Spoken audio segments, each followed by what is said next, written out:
Hi guys, welcome back to my channel. The case that we're going to be looking into today is a case for the murder of a young woman called April Jace. Yeah, it was pretty brutal what happened to her, in the sense of the words that were said after what happened to her. You'll see what I mean before what happened to her. Let's just jump in.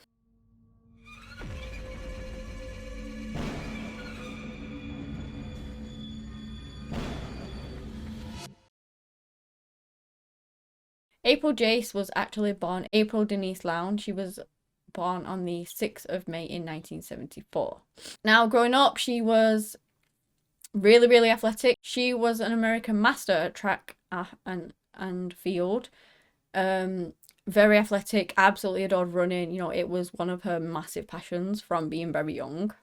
She would run in sprinting competitions and things like that, and she actually won some of them too. I believe it was in 2011 she got champions in some world women's sprinting for over 35s, I think it was. Now, she was intelligent, she went to school, she went to college, she met a man who I think she had a child with originally, and then they ended up splitting up. I'm not sure who this person was, this guy, but they ended up splitting up, and this is when she actually met who would become her future husband for the next 10 years, Michael Jace. Now, Michael Jace and April were very happy together. They ended up having 2 kids together. They got married. I believe Michael already had a kid as well. So before, to somebody else. So it was like this lovely big extended family. They raised them all as their own kind of thing. Very happy couple. April, again, still was really loving and running and still did all of that. But people who may not actually know, Michael Jace was actually an actor. He worked in the FX drama The Shield, which is one of the more famous things that he was in. He was a copper in it.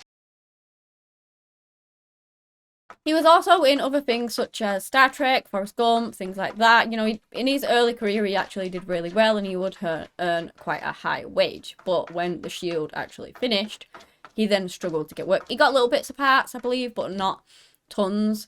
And I think I read somewhere that his salary went from like 70 grand to 17. So obviously that is a drastic reduction for him, and he was out of work for quite a few years. Not fully out of work, but April was the one who was bringing in more of the income and more of a stable income for the family, because he was just struggling to get the work.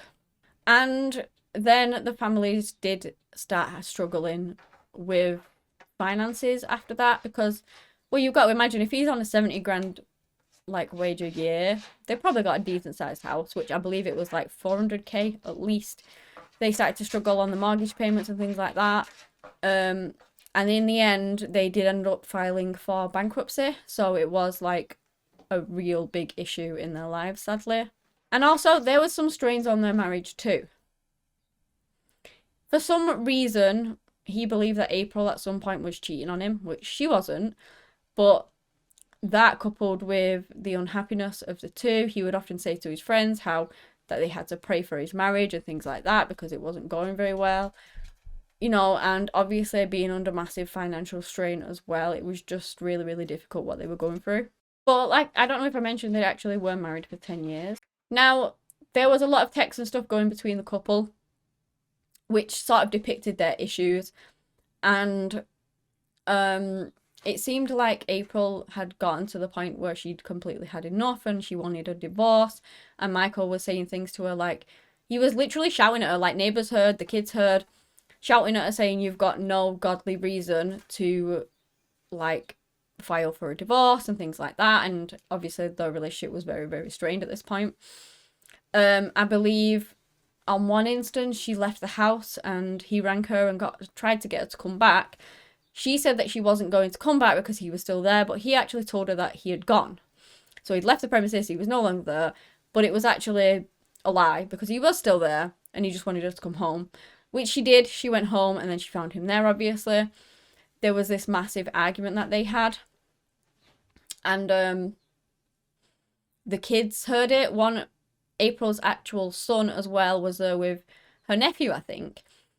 And he came in with a baseball bat because they were rowing that much and it was like that heated. So he came in with a baseball bat, and then Michael was trying to calm him down, saying, "Listen, give me the bat. I would never harm your mum. I would never touch her. Yada, yada, yada." So eventually things did calm down and like they all left. I believe April had to take the kids to school. And this was the 19th of May 2014, sorry, which I didn't mention. So she went and took the kids to school. And then when she later came home, I'm not sure whether I've got the timeline a little bit wrong there. Please correct me if I'm wrong, actually. Whether this is when she wouldn't come home because she thought he was there, and then he lied and said that he wasn't. That might be it. My brain's a bit jumbled up at the minute. So, yeah, I might be wrong on that one. Well, not wrong, but just the timeline might be a bit jumbled. So my apologies for that.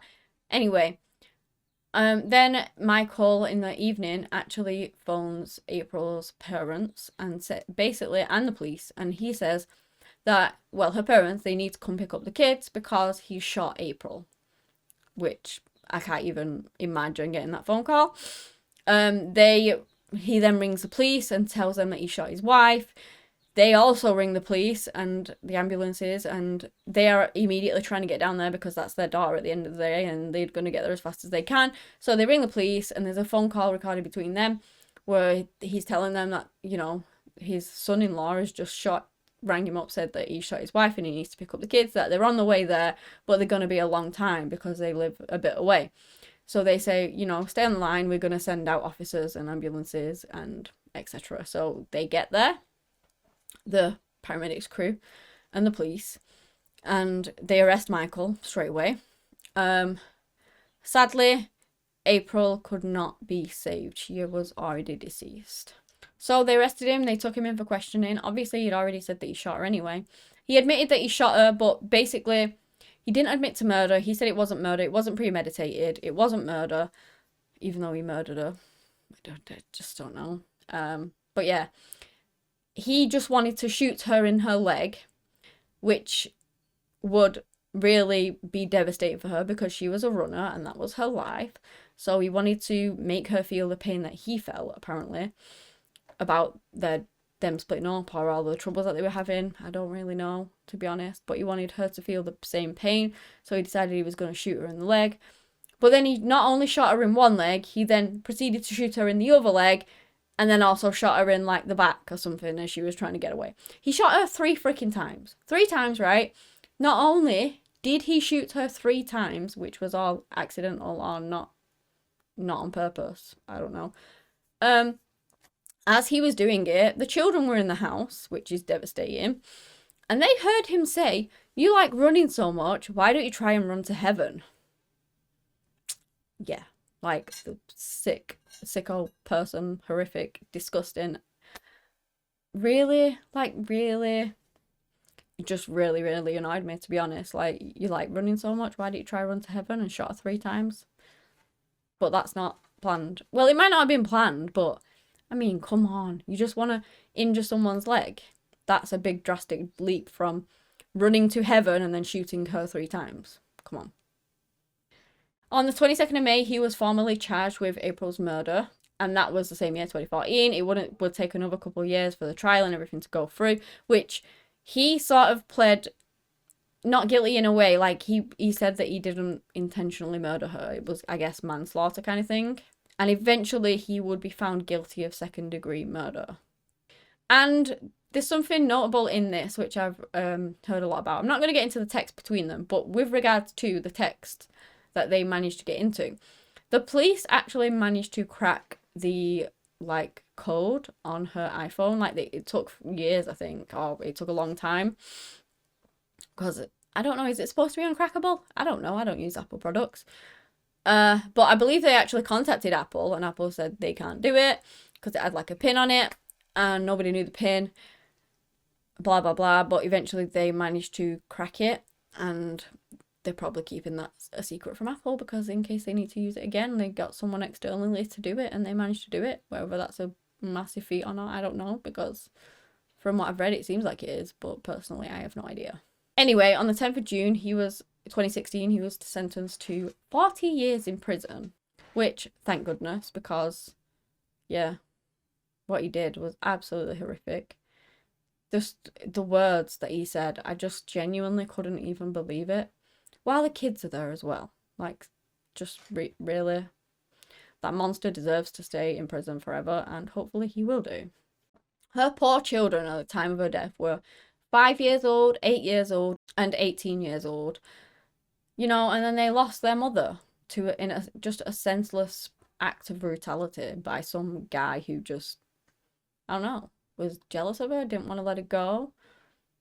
Who knows?